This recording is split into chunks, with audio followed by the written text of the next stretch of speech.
Hello and welcome to today's video. My name is Ethan Chazen. I am a New York City-based small business growth coach, and I want to focus today's video on a pretty critical strategy. So a little bit of context for background why I'm recording this video today. I've spoken to many small business owners about their strategy in 2025, given what's going on in the geopolitical space, and to a person. Every single individual I speak to has complained about their strategy being limited by the space in which they're competing, meaning that they're dealing with too much darn competition. They can't get their voice across, they can't differentiate themselves. And so I want to introduce you to a strategy that may alleviate some of the challenges that you're facing in getting your small business to stand out. And it's called Blue Ocean Strategy. And I'm going to talk to you a little bit today about the strategy. What are the key components of it? What are some key successes, some businesses that have successfully navigated through a blue ocean strategy, and what of some of the limitations are there. So let's start with what it was. It's a book that was published back in 2005 by W. Chan Kim and Renee Mabonnier, who were professors at INSEAD, an international think tank on business growth success. So they assert in their book that the strategic moves outlined create a leap in value for any company, its buyers, its employees, while unlocking new demand and making competition irrelevant. So the book introduced analytical frameworks that provided tools for business owners, startups, for founders to launch business in what we call blue oceans, which is nothing short of an unexplored, untapped market. So I wanted to mention the book because that's where the concept came from. And having said that, the proposition that the authors present in Blue Sky Strategy is that through a number of success stories that many different industries took in navigating a blue ocean strategy, which is contrary to what they refer to, the authors, a red ocean strategy. The red ocean strategy is a conventional approach that you take to business, beating out competition by going directly against them head to head. It's bloody, it's difficult, and it's hard to kind of elbow your way through a competitive landscape to find a resting spot that isn't occupied by anybody else. So the book the authors posited was an unconventional approach, or it was mocking the phenomenon of the conventional choice that most business owners pursue, which is you launch your business, right? You've got a product or a service, you lower your cost, you attempt to differentiate, but you're competing with established organizations. So inevitably, you're putting yourself behind the eight ball if you choose this approach into a competitive market, a red ocean strategy. So the book explains some of the history of one of the authors, W. Chan Kim, who took part in a consulting engagement at Philips. I'm not going to talk about that. But the book was published in 2005, translated to 43 languages, sold over 3.5 million copies. But the point of Blue Sky is that you are introducing your products or services to market in a non-competitive playing field, smooth waters, clear waters, as opposed to the frantic, chaotic counter approach, which is red ocean strategy. So I'm going to talk a little bit about the distinction. So red ocean strategy is you launch your business, you bring your products and services to market into a competitive landscape. And you've got no choice but right out of the gate, differentiate, provide a unique value proposition, be successful in a red ocean or competitive environment. Instead, the authors of the book, W. Chan Kim and Renee Mabonnier, suggested go into a blue ocean strategy, which is go to where the competition is least intense. So I'm not going to talk about the example they gave in the book, but it is Cirque du Soleil, which was founded by a accordion player in Canada who took an unconventional approach to not compete with the traditional circus offerings of P.T. Barnum and Bailey and other established circuses, but to rather take more of a theatrical approach to circus and theater, which became Cirque du Soleil. So I'm not going to really talk a lot about that, but know that that's what's one of the concepts is predicated on.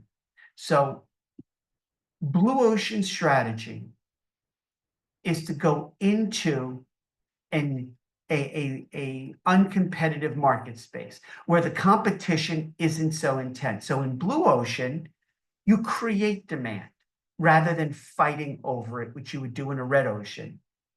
In a blue ocean, you have ample opportunity for growth that is profitable and rapid. So there's two ways in which your business can create a blue ocean environment. In some cases, you create an entirely new industry. And the authors in the book cite eBay and what they did with the online auction industry. They created a new sector. However, that's the minority of times. In most cases, a blue ocean strategy is something you can pursue or create where you would otherwise go into a highly competitive red ocean strategy, but you alter the boundaries. You take an existing industry and you literally erase one or more of the boundary demarcation points and you create freedom to navigate. So that's what Cirque du Soleil did. In breaking through the boundary of traditionally separating the circus and the theater, Cirque du Soleil combined them to make a new and profitable blue ocean from within the red ocean circus strategy. So that's just one of 150 blue ocean organizations that were studied in the book. So I'm not going to really talk a lot more about the book. I want to go into some analysis of blue ocean strategy and deeper dive so that you have a pretty broad view of how you might implement blue ocean and what you want to be on the lookout for.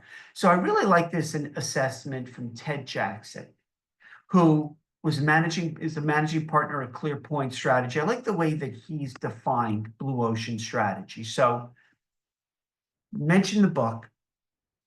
The strategy behind going into an industry, starting your business from that approach is rather than diving into red ocean, which is cutthroat competition, and you have nothing but a bloody red ocean of rivals who are competing against each other, who are fighting, tearing themselves apart. Imagine, if you will, in red ocean, sharks feeding on chum. It's a bloody, bloody kind of winner take all, loser die environment.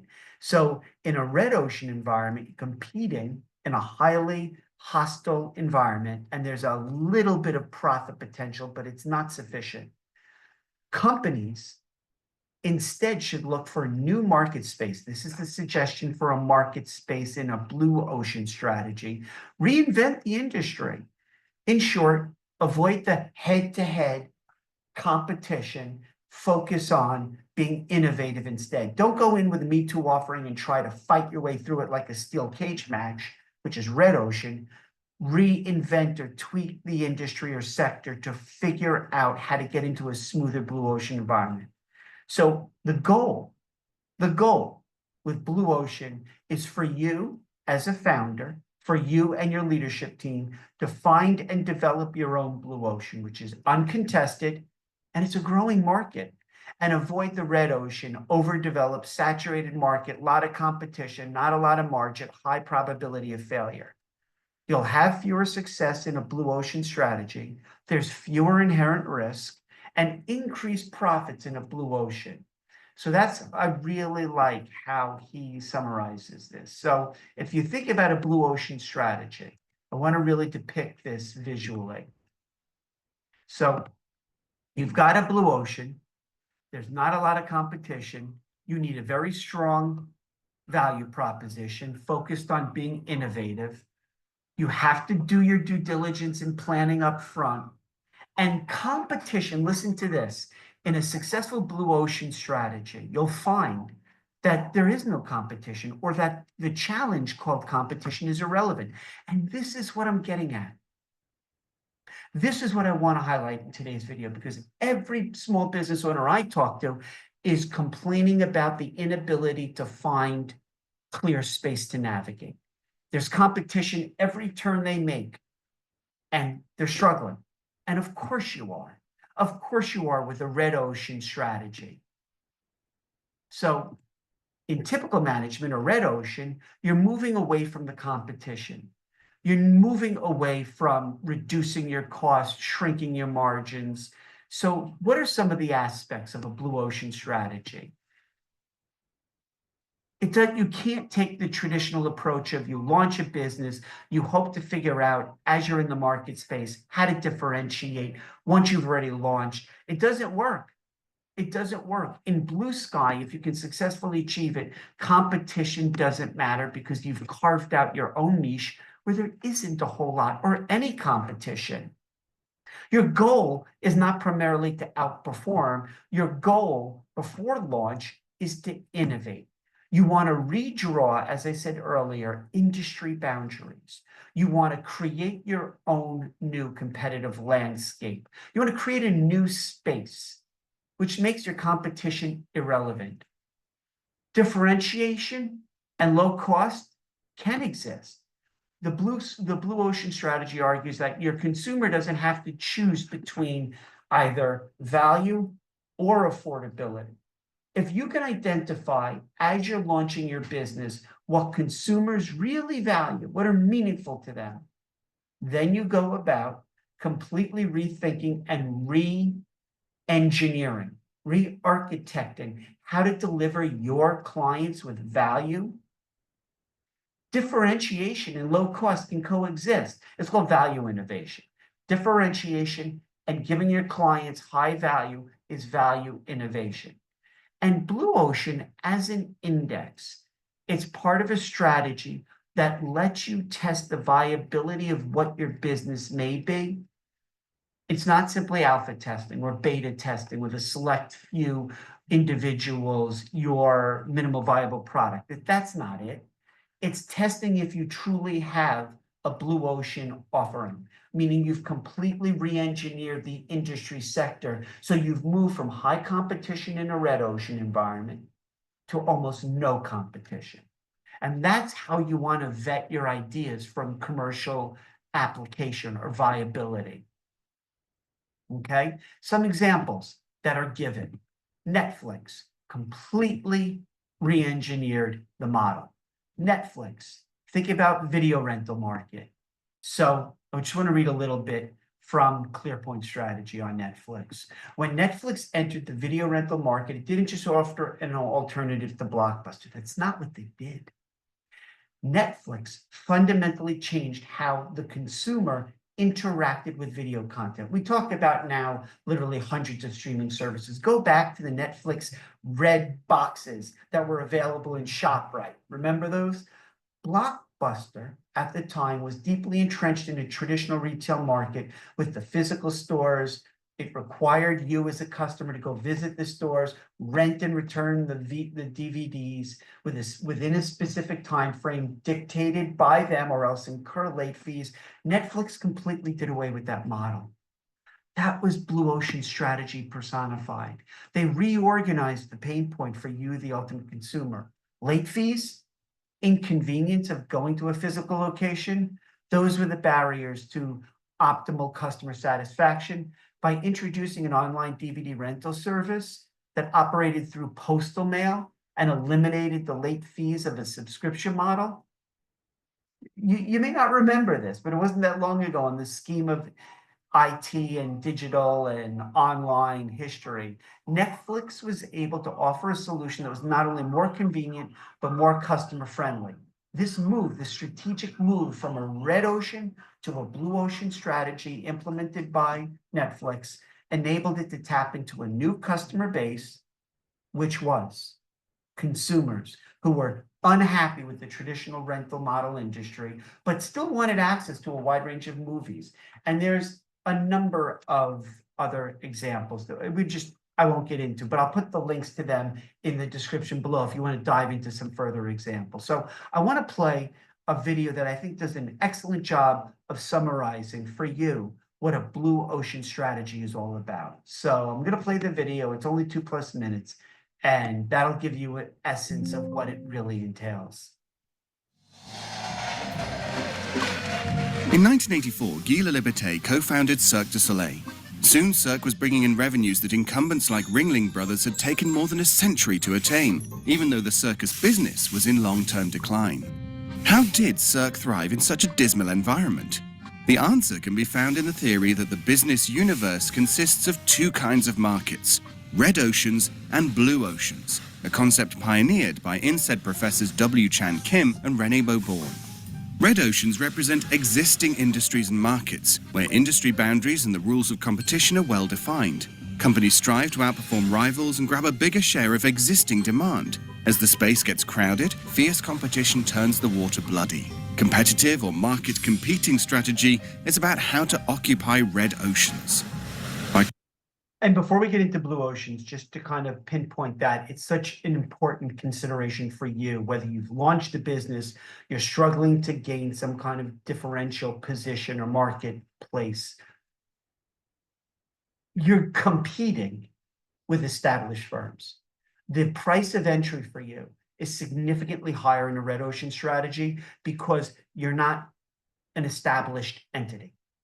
There are other firms in this red ocean. There's violent, bloody waters of competition. They've already been bloodied. They already have gained meaningful experience. They've already navigated the turbulent waters in a red ocean environment.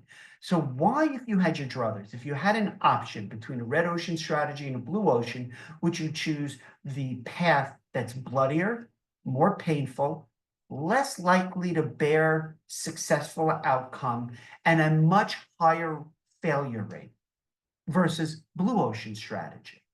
By contrast, blue ocean or market creating strategy is about how to create and capture unknown markets where demand is created rather than fought over. In some cases, this spawns entirely new industries.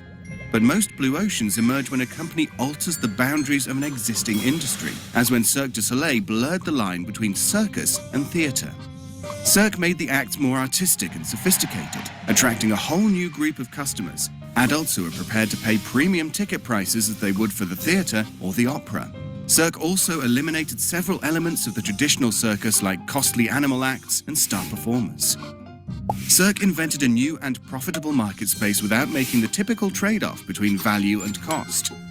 Cirque pursued both differentiation and low cost in what Kim and Beauborn call value innovation. The simultaneous pursuit of value and cost is the logic of blue ocean strategy.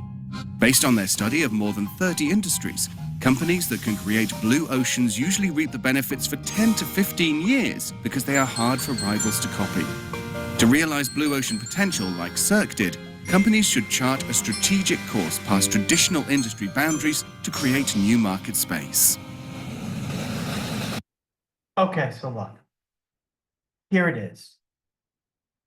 The distinction between red ocean and blue ocean is red ocean is predicated primarily on what you do, what you have to offer, your products, your services.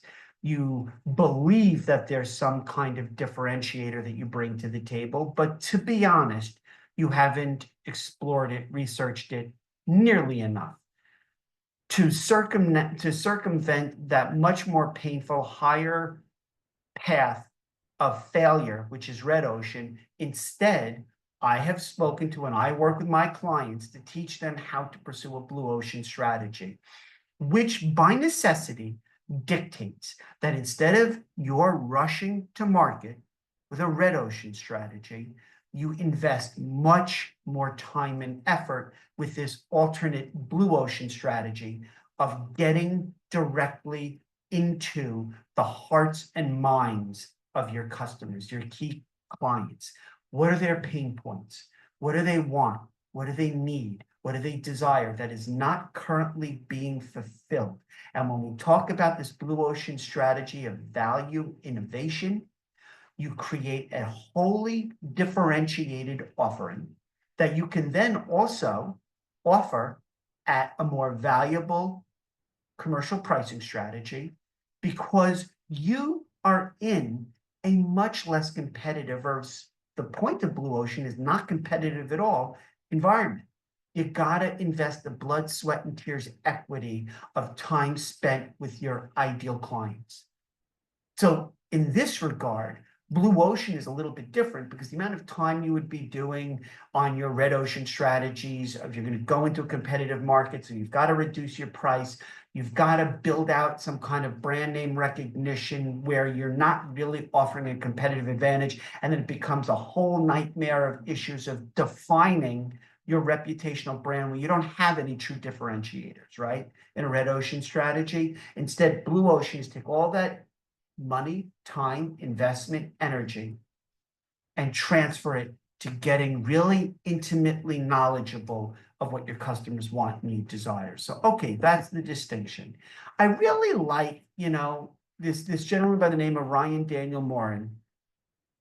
A year and a half ago, he came up with a video short that I discovered. And I want to share it with you because I think it's a really important kind of key point on blue ocean strategy. So let me play this for you.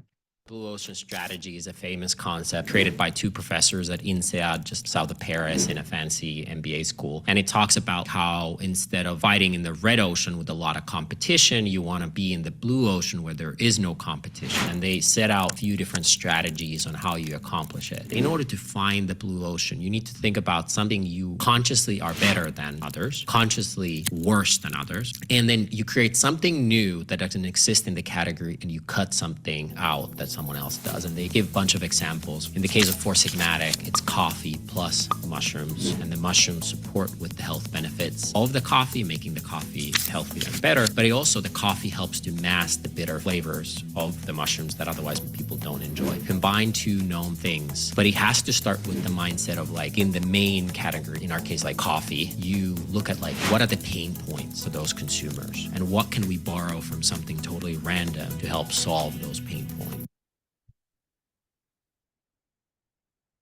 So that's a really important point, is what do you do that's better? What do you do maybe that fundamentally transforms that existing industry or sector? In the case of this coffee offering, you take two known features, coffee and mushrooms, you put them together. Everybody knows coffee, everybody knows mushrooms, but nobody's putting them together. When you do something like that, you automatically, assuming you've done it for the right reason, meaning you figured out a pain point of your customers or something that's desired, that's not being offered in the right way, the right combination, the right delivery mechanism, and you proceed to do it. That's powerful. It's powerful, and it's important. In my consulting practice with small business owners, when we talk about this, they've already gone too far down the field with a red ocean strategy, and they don't have the ability to gain competitive traction in that highly competitive industry because they can't differentiate themselves. And that's ultimately the single greatest point of failure. That's the disconnect point. So now we mentioned the professors who wrote the book back in 2005, Blue Ocean Strategy. It's now an established course that's available at INSEAD, which is a global international organization that teaches business owners these concepts. They deliver these tools and resources. It is an established process. But so, you go to Reddit and I really like this post by Bowie. Somebody had asked about examples of blue ocean strategy, successful endeavors, and they went to AI, ChatGPT, and they kind of did a quick query. But think about some of the major successes that you take for granted now, that we just assume were always there, that somebody was very strategic in saying, let's go where the competition isn't. Let's pursue a blue ocean strategy. So Slack, think about the differentiation point for Slack. Rather than being just another email replacement technology tool, Slack redefined team communication and focused on real-time collaboration with channels, integration capabilities, and a very, very intuitive user-friendly interface. Dropbox, point of differentiation. While file storage was not a new concept when Dropbox came along, Dropbox made it incredibly easy and user-friendly. And they made sharing of documentation between users absolutely seamless. This is the kind of stuff that defines Blue Ocean strategy, the differentiation. That's the key point. So, okay, I hope this was a helpful video. I hope that you took away some information that was new to you in terms of whether you're thinking about going to market as an entrepreneur or founder, whether you've already launched your business, the benefits of going through a Blue Ocean strategy. Even as you grow your business, it's not too late to shift from a red ocean to a blue ocean. But I want to give you I want to set the pause button right now. Why haven't more organizations, companies use the Blue Ocean strategy if it's so wonderful, right? Well, I like this assessment by Gerardo Dada in Quora. I thought it was really, really spot on in terms of some of the considerations about why Blue Ocean strategy may not be applicable or successful for you and your business. So the concept is very simple, right? Instead of competing in a red ocean crowded market, you create an entirely new market. So, devil's advocate, you ask yourself, how come more organizations don't pursue this strategy if it's so powerful? Well, because it's predicated on being truly innovative, and it's one of the hardest things you can ever pursue, to be truly pursuing a business launch strategy predicated on innovation, and to do it again and again and again. So you take Elon Musk, this pains me to say it, given the other mishigas he's doing, but Tesla, SpaceX, to create a leapfrog technology that's purely innovative isn't easy to do. So sure, we talked about Cirque du Soleil. I just mentioned a few examples of Netflix and Dropbox and many others. How do you create a Blue Ocean strategy? How do you do it? I want to talk about where these pursuits don't muster up. So take Google, right? Google introduced blue sky process of innovation in their culture, where they decided to give every employee at Google 1 day a week to just take time off to innovate. So any person in an engineering capacity at Google was allowed 1 day a week to go think about things unrelated to their job title, right? And here they are, they're still primarily a search company. So if you remember Motorola, it wasn't that long ago, Motorola spent more on R&D than anyone else. And now where is Motorola? Don't throw out me, flip phone. No, because it's Samsung Galaxy and the Apple iPhone. So where is Motorola? So think about IBM. IBM, when you think of their intellectual property, their portfolio of innovation, they have more patents than any other company. And yet, they have nothing to show for it as they continue to struggle. So, another challenge is many successful companies who discover a Blue Ocean strategy do it by accident. It's not something that they set out to do, but the strategy itself is incredibly hard to achieve. And that's the point. That's the point. So, what are the risks of Blue Ocean strategy? You have to come up with new ideas. It's not easy. Everyone loves these success stories like Cirque du Soleil. There are thousands and thousands of companies who could not find new markets. So finding a Blue Ocean strategy, theoretically, and by the way, the two individuals, the academicians who came up with the Blue Ocean strategy and the book, they weren't entrepreneurs. They were people in academia. The other thing, being first into a market is not always a path for success. So what do I mean by that? Kodak invented the first digital camera. I'm not sure if you know that, but they did. The iPhone was pretty late to the smartphone party. Entering a market too early is an actual bona fide risk. It really is.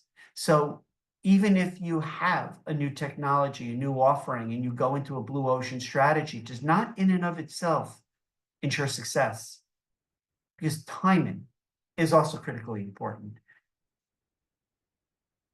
So that's another consideration.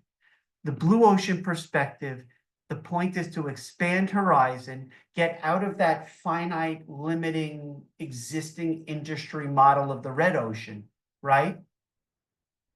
But that's a requirement that you shift your strategic thinking.